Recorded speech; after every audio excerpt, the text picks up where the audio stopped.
Welcome back, everyone, to the first episode of the Debatable Discussions podcast, where me and John, two high school students from the UK, talk about current issues in the world, from politics to philosophy to economics.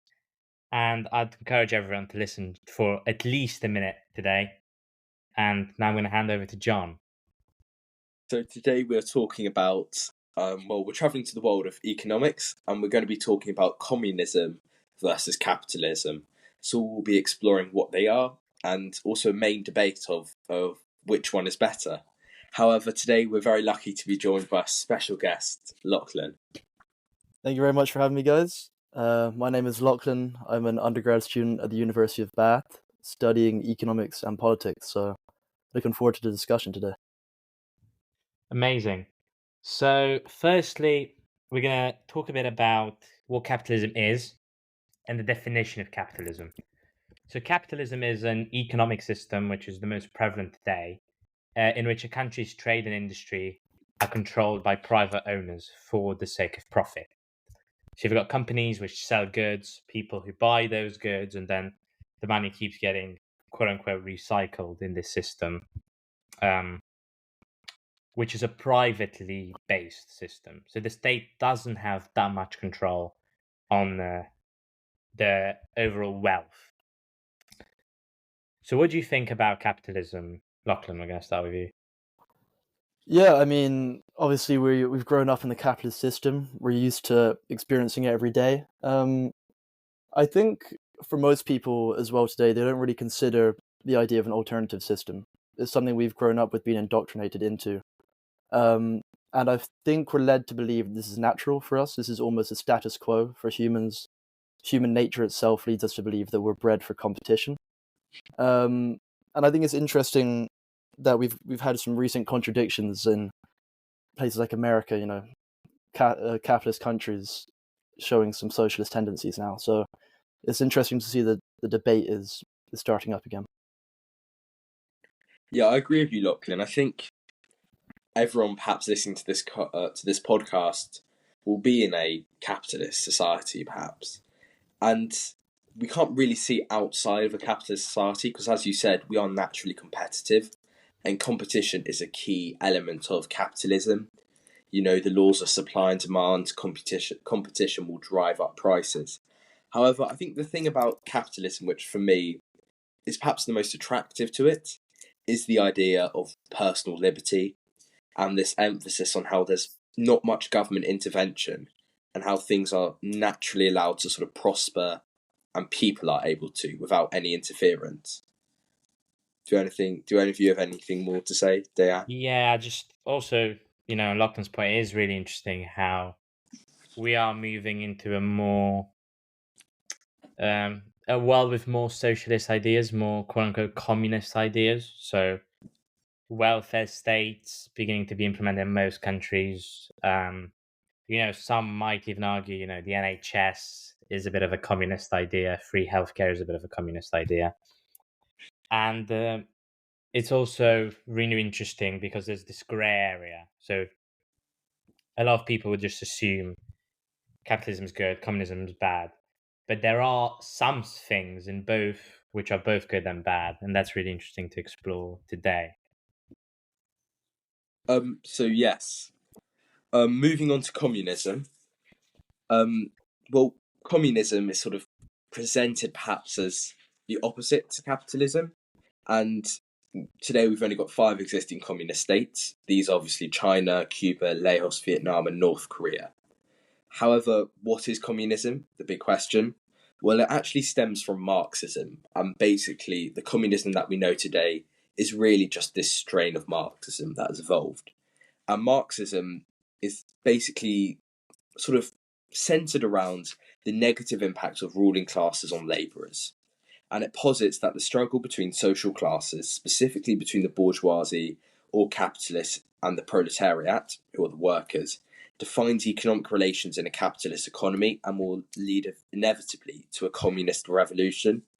So in Marxism, there is this idea of a revolution in which the proletariat rebels against the exploiters who they view, who are the bourgeoisie capitalists, and it leads to a system in which production is collective and no longer one group controls the means of production.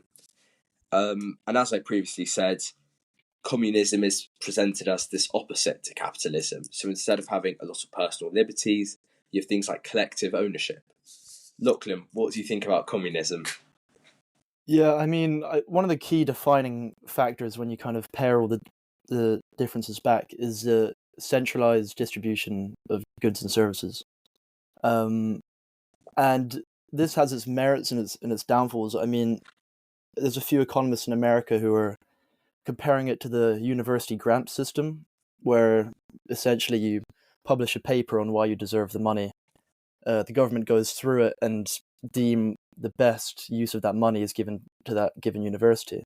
It's a nice idea, and you kind of get the money's used for the best goods, the one with the most utility for the people. And then you have this issue that when you move on to a widespread system, like an entire country, you've got 200, 500 million people, and how do you centralize and distribute all these goods? I think it helps to combat the inequality, but so far we've not seen it done on a large scale, efficient scale, countrywide. Yeah, and also, the quote from Orwell's Animal Farm comes into my mind when talking about communism. All animals are equal, but some animals are more equal than others. Really talking about how in communist countries you get this elite ruling class with a lot of influence and a lot of power, who are able to kind of dictate um, and restrict the autonomy of every single individual. I think that's really the key problem with this. Would you agree? Yeah, I would Oh, yes. say. Sorry, go on, John. Oh, no, I was going to say I would agree. And I was actually going to field a question to you, Lochlan. Do you also think a communist system could ever work, potentially? I think it goes back to the classic. It's never been tried, right? So, for anyone who doesn't know, Marx believed that a overly industrialized country would lead to extensive exploitation of the workers, like you mentioned previously, John, and this would lead to an uprising, the dictatorship of the proletariat, and ultimately they would own the systems of production. And we've seen in the Soviet Union, most notably, and partly in China, but obviously they've moved away from it in modern times. It's it was promising, but I think ultimately, given the fact that a lot of the economics has been disproved now for Marxism, I think it's hard to back it on a widespread scale to implement it for countries like the Soviet Union, clear example. But that being said, obviously, it hasn't been tried in the mind of Marx, so it's a coin toss. Yeah, and also, although Marx wasn't really wealthy, Engels, who was his co-author, was hugely wealthy at that time. And I think also speaks a bit about the ignorance that they might have had. So they were probably thinking, well, it would be great that everyone lived like we do in this, in a home and write all day and have no worries. But I don't think they fully realized that that's not possible, Yeah, I think and that a the lot of standard of people. living would go. Yeah, I mean they don't know that Engels went shooting on the weekends in his jacket and went off hunting, and Marx went on nice holidays. I think it was to the Isle of Wight every summer, and these guys weren't identifying themselves necessarily with the workers that they were, um, you know, advocating for. So I think you're completely right there in your analysis of that. Oh, and to add to that as well, their sort of theory or idea of communism has also, though, never really been truly implemented. They sort of envisaged it over more Western Europe, that kind of economy, that kind of country, whereas it's only ever been implemented in agrarian societies such as the Soviet Union or China. Yeah, and also, um, really, there wasn't, because I think, correct me if I'm wrong here, but Marx would hope that there would be no elite ruling class and that everyone would just kind of share amongst themselves in a way without having this really elite political group Yeah. with a huge wealth. Yeah, I think we've seen that later as well in the Soviet Union. There was an elite political class, and it's why when you look at the entire length of its history, it's not a great observation into Marxism or communism. What's really interesting right now, moving on slightly to, is America's new regulation. If we're looking at TikTok, right, it's a great example where America's looking at a foreign company and essentially trying to ban it, which fundamentally is centralizing resources from the government. They're deciding what competition can and can't be had where. America, the land of the free, is using Marxist ideas to regulate their own companies. I mean, these ideas didn't die with the Soviet Union, like some people like to believe. They're still very much alive and well today. And I'd also say it's a bit ironic, really, that one of their premises for banning TikTok is that it's a propaganda source for the Chinese Communist Party, and that it leaks data to the Chinese Communist Party, and they're trying to combat it with the very essence of communism. It's quite ironic. Yeah, there is huge irony in definitely a lot of the actions of the US government. Now that we've sort of looked into both theories, I thought we should sort of move on to the main debate, which really is communism versus capitalism. Which one would you say is better suited to a country based on their advantages, disadvantages, or do you think the best thing is perhaps a mixture of both? So, Lochlan. I think fundamentally communism is a response to capitalism, where we've seen growing inequality. Marx saw growing inequality in Germany and Britain, and decided there needed to be a system which advocated for the workers. And inequality has shown that a capitalist system cannot deal with it long term. There is a general rule of thumb in economics that wealth inequality dissipates over 3 generations. So the first generation makes it, the second generation maintains it, and then the third generation wastes it, basically. But we've seen this hasn't been the case. And there's a writer from Germany called Walter Scheidel, and he's written a pretty long book from the Stone Age to the 21st century on the history of inequality.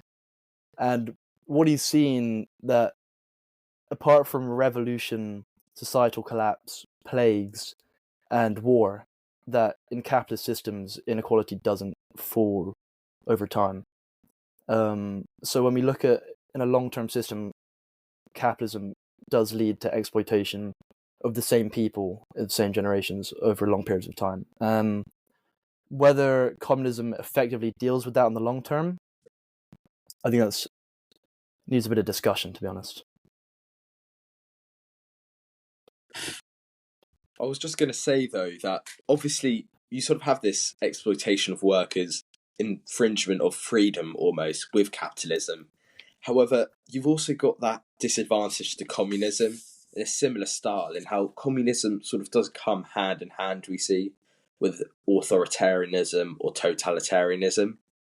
And that is perhaps not exploitation of the workers or people in a country, but I don't think it's that far from it. And I think it's perhaps genuinely just a shared negative of both capitalism and communism, that there is going to be this slight exploitation or infringement upon the people who the system is under. Yeah, I'd agree, and I also say the thing with communism is that everyone's equal because everyone's doing really poorly. And it's because in a communist society, and we can see remnants of this.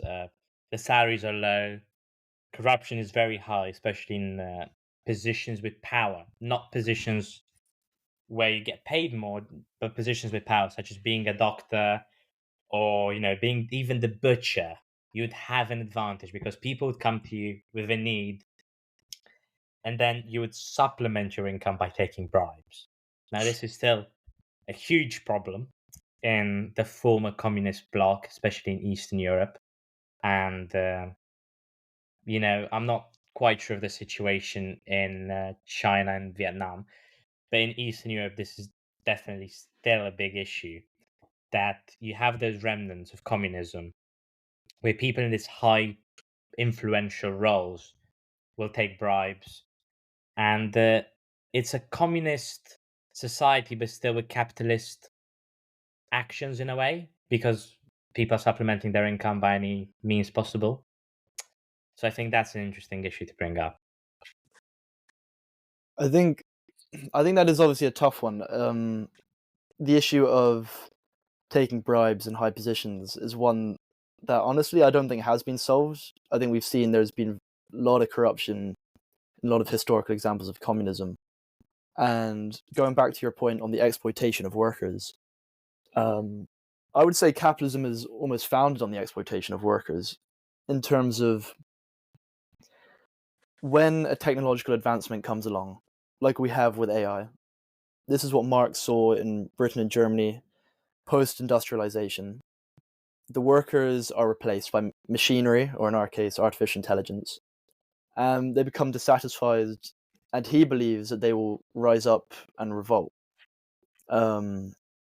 He was wrong in the aspect it didn't happen in Britain and Germany, but it happened in the Soviet Union and China. But I mean, that can, that's other factors at play there, right?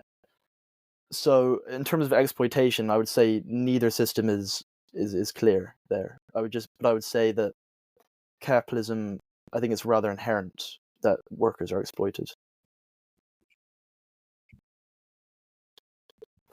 Yeah. So also moving on to another big question, in my opinion, is if we wanted to, try out the communist system, I don't think it'd be possible. I want to know your opinion on this as well. Because of the inherent greed humans have. So, what do we think? I mean, this is a debate of human nature. Sorry, go on, John. I feel like I've been cutting you off so far. Oh no, don't worry, Lochlan. No, don't worry. I was just going to say that greed, as you literally just said, is inherent to humans. We're competitive. We want to have more for ourselves, and that is definitely a major disadvantage of communism. People want more, and a communist society can't have one person having more. And perhaps that actually is good that we share things around, and we don't have huge inequality. But I do think communism is possible to implement. I mean, we have seen it. Is it successful? Perhaps not. But I do think you can implement it. But I think a major disadvantage of it is that you sort of quell people's natural desire to have more and be greedy. And perhaps in effect, this does lead to a higher class because you have a higher class of people who want more. So excuse themselves and say, well, we'll have more. We'll be richer. But everyone else isn't able to do so. Lochlan. Yeah, I mean, I don't know if humans are inherently greedy. I think there's definitely debate on that idea that any human in the world, no matter what system you put them in, is going to want more and more and more and take from others. Plato and Aristotle famously, like when the markets first came to Greece, right? They saw the winners and the losers and the extortion and the greed, and they basically wanted to abolish what was early signs of capitalism. And they would certainly argue that humans aren't meant to exploit their brothers, essentially, similar to what Marx would believe, and that maybe we're led to believe that we're meant to want more because we've grown up in the system. It's hard to know whether this is inherent or this is something that's been indoctrinated into us from a young age. So that's an interesting idea. Yeah, so I'd agree with that actually, and it is really difficult to fully see and fully acknowledge. I'd say if we look at every society, really, you have the inherent trait that people do want to do more because of the fact that they can acquire more wealth. Now, I think if you were told that the maximum you can earn is, let's say, £500 a month, and you can work however much you like, but if you work 10 hours, you will get that £500 a month. I don't think people would work more. I don't think so. But I think because there is a chance to get more and up your quality of life, including yours and your families, and so on and so forth, I do think people would do this as an inherent thing.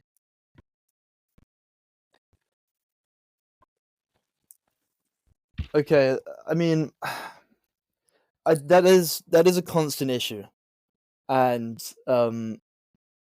what I'd ultimately go back to is the idea of the technological revolution, where workers are ultimately left behind. We saw it, with the printing press and the Luddites. They tried to destroy this thing that would put them out of their jobs, because they ultimately knew that capitalists would want to replace them, and that would leave them to be unemployed, and there's a whole raft of issues going on there. And I just think that's an issue that isn't addressed in the capitalist system, and ultimately communism has a lot more to say there. Yeah, what do you mean by that? Could you expand, maybe? Yeah, of course. Essentially, if you look at it, your example, you've got a factory earning £500 an hour, and this guy's got to pay his factory rent, and he's got to pay his lights and electricity, say 100, and he's got to pay his workers, say like 300. So he's earning 100 profit that he's putting to the side. Then you have new machinery, right? To use a modern example, AI, right? Let's say you're a software company, AI, right? You can replace your entire team of coders potentially, right?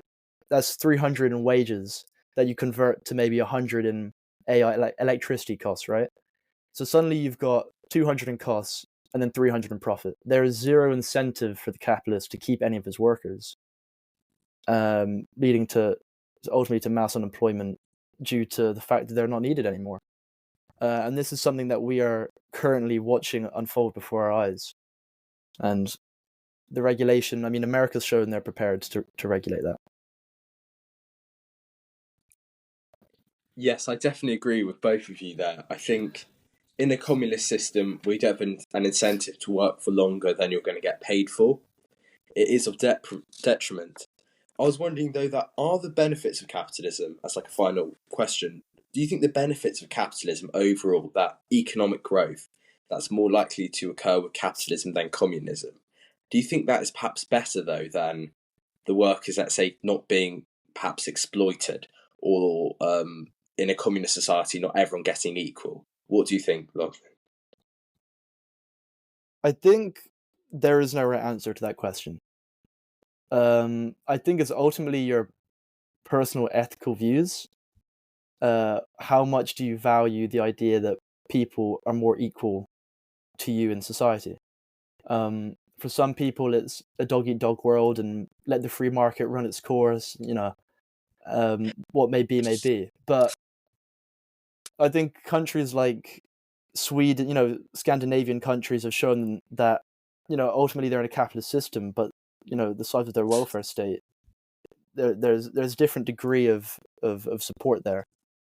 I think ultimately my final say, I think, if to answer that question, would be, I think we've shown the free market has its issues. I would never advocate for free market capitalism, but I also think communism can't run on a countrywide scale, leading to possible solutions from Scandinavia. The NHS or France's welfare system is fairly good as well. But the issue of intergenerational wealth inequality still remains in the system. So how we solve that, I'm not sure, but that's what's laid out in front of us. Yeah, thank you very much, Lochlan, for being with us today. It's been a hugely interesting discussion from my perspective. And I'd like to also thank everyone for tuning in today. Oh yes, and thank you, Lochlan, again. I'm sure we're going to have you back for another episode because it's been very interesting to talk with you today. And for all the listeners out there, if you're still listening, please do follow the podcast and give us a 5-star rating. And thank you for listening.